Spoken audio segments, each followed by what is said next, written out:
Assalamualaikum warahmatullahi wabarakatuh. Bismillahirrahmanirrahim. Alhamdulillah wassalatu wassalamu ala Rasulillah wa alihi wa sahbihi wa walah ma ba'du. Teman-teman, Bapak Ibu sekalian yang dirahmati Allah Subhanahu wa taala, kita lanjutkan kembali materi Find Out Rasulullah Habits kita dari kajian online ini sampai pada materi yang ke-11 ya, yaitu apa yang dilakukan oleh Rasulullah SAW sekira pukul 11 siang.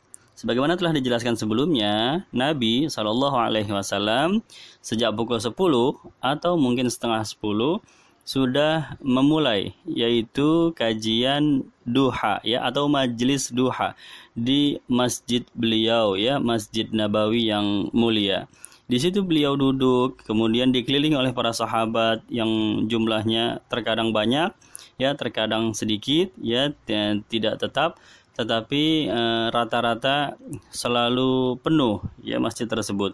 Ya, walaupun beberapa sahabat dalam hadis juga diceritakan bahwa mereka yang punya kesibukan di jam-jam tersebut, ya misalnya seorang pemilik kebun ya harus berkebun, atau seorang pedagang ya harus berdagang, maka mereka tetap hadir di majelis itu dengan cara bergantian. Sayyidina Umar bin Khattab bercerita bahwa beliau suatu masa pernah sibuk di siang hari, maka beliau bergantian dengan tetangganya. Hari ini tetangganya datang, besok beliau yang datang, ya besoknya lagi tetangganya yang datang, besoknya lagi beliau yang datang. Kalau jatahnya tetangganya yang datang, maka pulang dari majelis duha, tetangganya akan menceritakan kepada Sayyidina Umar bin Khattab apa saja tadi yang disampaikan oleh Rasulullah pada majelis tersebut. Kalau giliran Sayyidina Umar yang datang ke majelis, maka pulangnya gantian. Sayyidina Umar yang menyampaikan kembali ilmu yang beliau terima dari Rasulullah Shallallahu Alaihi Wasallam. Jadi ini satu cara, satu metode para sahabat mensiasati agar tetap tidak ketinggalan, yaitu nasihat-nasihat, pelajaran-pelajaran dari Rasulullah Shallallahu Alaihi Wasallam. Kalau sudah sampai di rumah, mereka semua akan menyampaikannya kepada istri mereka masing-masing, kepada orang-orang perempuan yang ada di rumah ya, karena majelis tersebut dihadiri oleh para sahabat yang laki-laki. Baik, teman-teman sekalian, Bapak Ibu yang dimuliakan Allah Subhanahu wa taala, apa saja yang biasa disampaikan oleh Rasulullah SAW ketika majelis duha tersebut? Ya banyak sekali, diantaranya adalah beliau menyampaikan ayat yang baru turun. Ya, ayat yang baru turun, ayat-ayat yang beliau terima, mungkin turunnya di rumah, maka beliau sampaikannya di majelis, di hadapan para sahabat ya, dipublikasikannya ya, jadi dikabarkannya, disyiarkannya. Ayat tersebut adalah kebanyakan di majelis tersebut ya. Kemudian dalam keadaan apa? Dalam keadaan para sahabat-sahabat yang bertugas mencatat wahyu ya, para pencatat wahyu di zaman Rasulullah SAW ya, Rasul sudah menunjuk kepada sahabat-sahabat tertentu yang tugasnya mencatat wahyu, dan Rasul memang melarang para sahabat secara umum, semua orang muslim pada zaman itu, untuk menuliskan pelajaran apapun selain wahyu Al-Quran.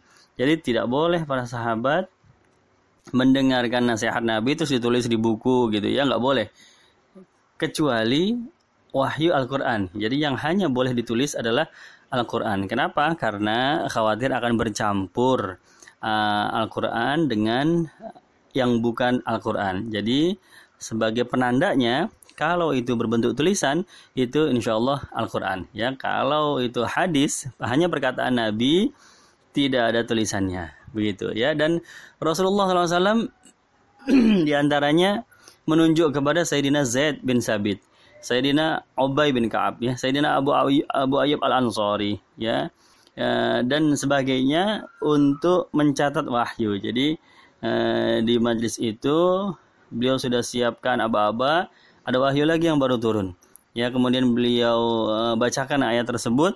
Yang mencatat wahyu akan mencatatnya ya, yang mendengarnya akan mendengarnya ya. Kemudian Rasulullah memberikan isyarat, ini ayat yang baru turun ini nanti diletakkan pada lanjutan dari surat Anu ayat kesekian begitu. Jadi atas petunjuk dari malaikat Jibril menyampaikan kepada Nabi menyampaikan lagi kepada para penulis wahyu. Jadi memang pada waktu itu Al-Quran itu tidak seperti sekarang, turunnya itu tidak tertib. Kadang-kadang dalam satu surat ya bagian pertamanya turun 5 tahun yang lalu, ya bagian terakhirnya turun 5 tahun kemudian. Itu bisa terjadi begitu ya dalam satu surat yang sama. Nah, Rasulullah SAW yang memberi petunjuk kepada para sahabat ini letakkan di sini ayat ini. Ini ayat ini untuk bagian dari surat Anu, dan seterusnya. Itu salah satu dari kegiatan Rasulullah SAW. Maka ini majelis yang paling ditunggu-tunggu oleh para sahabat. Ya, sahabat sudah tahu sekali bagaimana keberkahannya, bagaimana keagungannya, bagaimana kemuliaannya. Ya, mereka akan menjadi orang yang pertama kali mendengarkan wahyu tersebut. Orang-orang pertama yang mendengarkan Al-Quran ketika dibacakan untuk pertama kalinya oleh Rasulullah SAW. Ya, ini kan luar biasa. Ya, majelis yang penuh dengan kemuliaan. Ya, kalau di zaman sekarang, orang di zaman sekarang mereka yang tahu bagaimana dahsyatnya, bagaimana indahnya majelis ini, niscaya orang-orang zaman sekarang akan membelanjakan seluruh hartanya agar bisa hadir walaupun sejenak di majelis tersebut. Ya, memandang wajahnya Rasulullah SAW, mendengarkan ayat wahyu untuk kali pertamanya yang dibacakan langsung oleh lisannya Rasulullah SAW yang mulia. Luar biasa. Ya, ini mulia sekali majelis duha tersebut, ya, agung sekali. Kemudian selain Al-Quran menyampaikan wahyu yang baru turun daripada Al-Quran, beliau juga memberikan nasihat, ya, mengajarkan tentang syariat-syariat. Karena syariat itu datangnya kan dicicil, ya. Dulu nggak ada aturan sholat, kemudian jadi ada. Dulu nggak ada perintah puasa, kemudian turun perintah puasa. Ya, dulu tidak ada kewajiban haji, kemudian turun kewajiban haji, dan seterusnya. Ya. Nah, itulah tugas Rasulullah SAW menjelaskan sedikit demi sedikit, setahap demi setahap, sehingga sempurnalah ilmu agama Islam yang disampaikan oleh Rasulullah SAW. Kemudian selain juga menyampaikan syariat-syariat baru, Rasulullah juga sering bertanya jawab kepada para sahabat. Jadi salah satu metode Nabi dalam mengajarkan pelajaran itu sering dengan metode tanya jawab. Jadi Nabi bertanya dulu, nanti kemudian para sahabat mencoba menjawab, nanti kemudian Nabi membetulkan jawaban tersebut. Ya, kalau ada yang kurang tepat maka dibetulkan oleh Rasulullah Shallallahu Alaihi Wasallam. Ya, kemudian di majelis ini juga kalau menjadi kebiasaan orang-orang pada waktu itu, para sahabat pada waktu itu, kalau mereka hendak meminta nama, mereka yang baru punya anak, ya, baru lahir seorang anak, mereka pengen meminta nama sama Nabi, tasmiyah, atau mereka ingin ditahnik anaknya oleh Nabi, maka anak tersebut dibawa ke majlis tersebut. Ya, jadi ada jeda sedikit, ya. Nabi menyuruh masuk. Itu siapa yang bawa bayi, sini, masuk dulu sini, ya, sebelum saya melanjutkan lagi pelajaran. Kemudian ditahnik, ditanyakan namanya. Kalau belum punya nama maka dikasih nama oleh Rasulullah SAW. Setelah itu baru bayi tersebut dibawa keluar kembali dan Nabi akan melanjutkan kembali. Jadi Nabi menerima segala keperluan, segala hajat dari para sahabat, ya, radhiyallahu taala anhum ajma'in. Ya, di majelis tersebut juga hadis yang dikenal sebagai hadis Jibril, ya, itu terjadi pada majelis duha. Ya, ketika seorang laki-laki yang tidak dikenal, para sahabat nggak ada yang kenal semua. Padahal ini laki-laki pakaiannya bersih, ya, bukan pakaian dari orang yang datang dari luar Madinah, ya, pakaiannya berdebu atau pakaiannya seperti orang yang baru lelah dari perjalanan, ya, enggak. Ini orang pakaiannya bersih, ya, seperti orang Madinah. Tapi sahabat-sahabat yang tinggal di Madinah nggak ada yang kenal. Ternyata laki-laki tersebut maju mendekati Nabi sampai lututnya ditempelkan kepada lutut Rasulullah SAW. Dan kemudian laki-laki itu bertanya, ya Rasulullah, ya apakah Islam itu? Maka Nabi menjawab, Islam adalah membaca 2 kalimat syahadat, mengerjakan sholat, berpuasa, ya berzakat, dan melaksanakan haji, ya itu rukun Islam. Kemudian laki-laki itu berkata, engkau benar ya Rasulullah, saddaqta ya Rasulullah, ya engkau benar. Ya kemudian juga bertanya lagi tentang iman, kemudian juga bertanya tentang ihsan, ya. Dan ketika laki-laki itu pulang, Nabi bertanya kepada Sayyidina Umar, ya Umar, tahukah engkau siapa laki-laki tersebut? Tidak tahu ya Rasulullah, Allah dan Rasulnya yang lebih mengetahui. Maka Nabi menjawab, dia adalah Jibril. Dia sengaja datang untuk mengajarkan agama kepada kalian, ya. Nah, hadis yang sangat masyhur ini itu kapan kejadiannya? Ya di majlis duha. Jadi bayangkan bagaimana pengalaman yang luar biasa yang dialami oleh para sahabat. Mereka bisa melihat dengan mata kepala sendiri malaikat, ya, walaupun waktu itu dalam wujudnya laki-laki, ya, bukan bentuk aslinya, tapi bisa melihat malaikat. Itu kan udah suatu keimanan yang bulat bahwa beriman kepada malaikat-malaikat Allah, ya. Inilah salah satu dari keutamaan sahabat yang tidak mungkin dibandingi dengan generasi yang lain, ya. Para sahabat melihat malaikat, para sahabat bahkan melihat langsung Rasulullah SAW sudah barang tentu, ya. Jadi iman kepada Nabi, asyhadu alla ilaha illallah wa asyhadu anna Muhammadar Rasulullah, iman kepada Muhammadur Rasulullah itu bulat sekali sahabat karena melihat langsung dengan mata kepala sendiri, ya. Baik, begitu. Kemudian apalagi yang disampaikan oleh Rasulullah SAW di majelis duha tersebut?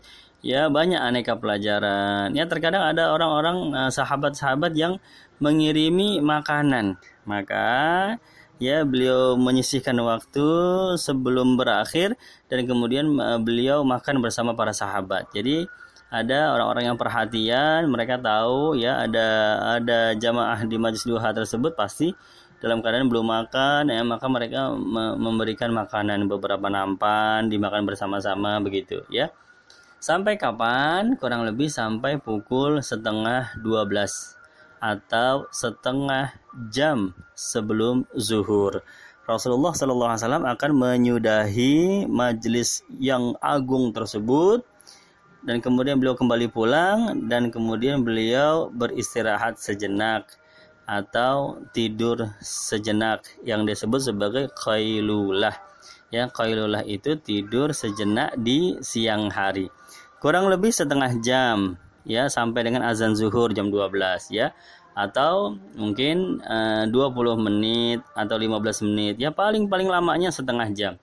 Ya, kondisional. Kalau memang majelis duhanya masih agak panjang, ya, nanggung sampai tuntas pembahasan, ya, disisakan 15 menit beliau pulang dan kemudian tidur siang. Jadi qailullah itu adalah sunnah dari Rasulullah Shallallahu Alaihi Wasallam. Apa tujuannya? Untuk menguatkan badan, untuk memberi tenaga kepada fisik kita pada nanti malam ketika tahajud, ya. Jadi kita nggak ngantuk tahajudnya. Kenapa? Udah nabung tidur ketika siang. Walaupun cuma sejenak, 15 menit, 20 menit, 30 menit paling lama. Tapi qailullah itu tidur yang paling efektif. Ya, maka orang barat menyebutnya power nap. Ya, tidur yang paling efektif. Ya, tidur malam 3 jam, 4 jam itu bisa sebanding dengan tidur siang yang sejenak. Ya, setengah jam, 20 menit itu bisa sebanding, pulasnya sama, bangun segernya sama. Ya, itulah sebabnya Nabi selalu mengerjakan qailullah ini, ya. Kalau situasi sedang panas-panasnya, maka Nabi mengerjakannya setelah sholat zuhur. Tapi dalam keadaan yang wajar, normal, Nabi mengerjakannya sebelum sholat zuhur, ya. Jadi kita kembali ke materi 11 bahwa pada pukul 11 Rasulullah SAW masih melanjutkan majelis duhanya dengan aneka ragam pelajaran yang sangat indah yang beliau sampaikan kepada para sahabat. Dan kemudian hingga pukul 11:30 beliau akan sudahi majelis tersebut dengan membaca doa penutup majelis. Beliau akan pulang dan kemudian beristirahat sejenak atau tidur sejenak sampai dengan waktu zuhur tiba. Ya, demikian Bapak Ibu, teman-teman yang dirahmati Allah Subhanahu wa taala. Insyaallah kita akan lanjutkan kembali pada materi ke-12 ya. Mudah-mudahan bermanfaat. Terima kasih. Billahi taufiq wal hidayah. Wassalamualaikum warahmatullahi wabarakatuh.